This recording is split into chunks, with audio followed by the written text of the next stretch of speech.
پرېږده دا ماشومتوب بس دی ژوند ستا تېر شوی دی وازهد فعمرك مر منه الاطيب نور دی دنیا کې بې رغبته شه بس دی هغه د ژوند اکثره حصه ستا تېری شوې ده ځواني دې لاړه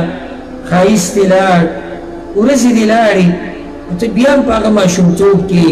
او هغه هیرس کې او په هغه لالچ کې او په هغه منډو کې نو بیا مخکې وایي ذهب الشباب فما له من عودة وأتى المشيب فأين منه المهرب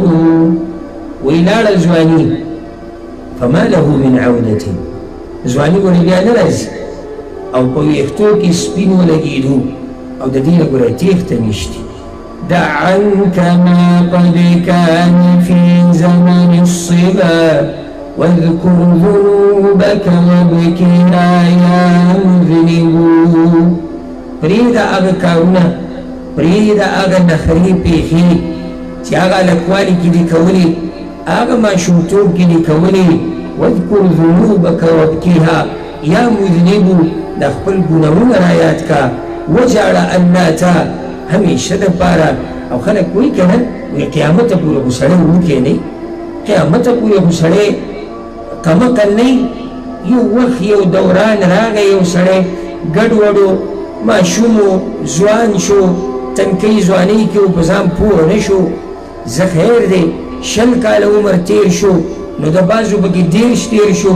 نو 40 او 50 او 60 تېر شو او موږ بیا هم پوه نه شو چې یاره دا زمونږ دا ژوند خو نور ختم شو زمونږ دا ځواني لاړه زمونږ ښایست لاړ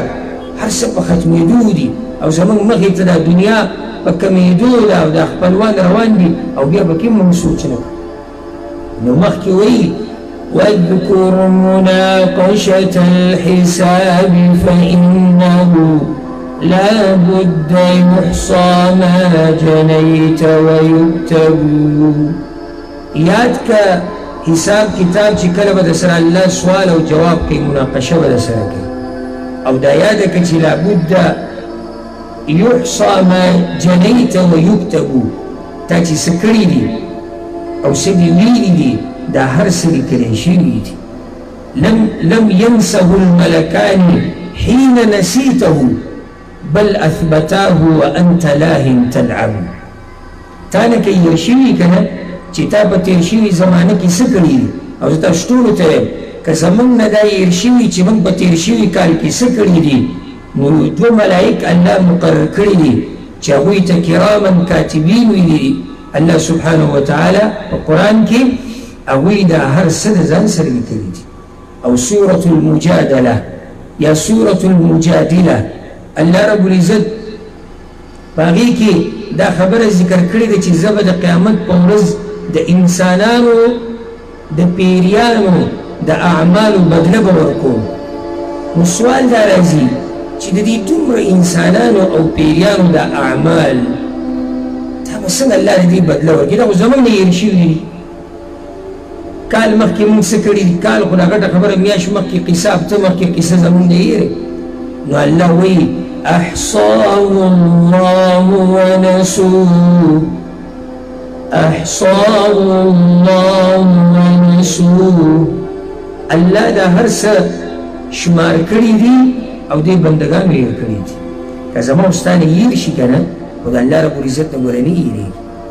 که زما او ستا نه هېري نو ګوره ملایکو خو لیکلي دي که زما او ستا نه هېري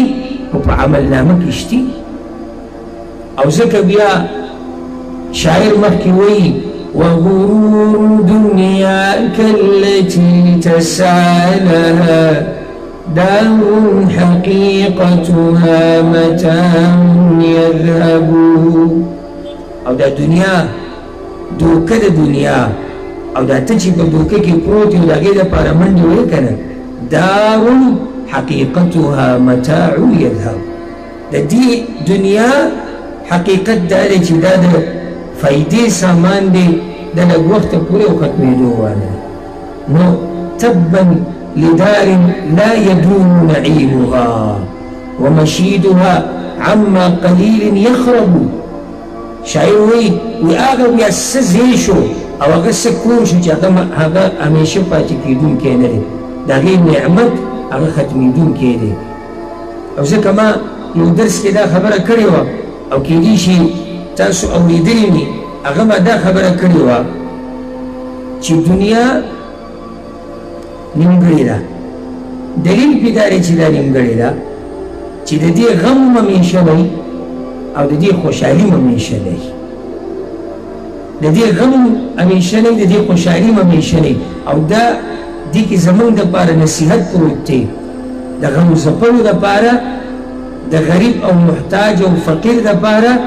د بیمار دپاره او په دې کې نصیحت دی د مالداره دپاره د روغ دپاره او د هغه چا دپاره چې په خوشحالو او په نعمتونو کې دی د دنیا نعمت ګورې همیشه نه دی نو دوکه کېږه پرې مه چې څومره د الله په دین کې استعمالولی شي استعمالي ده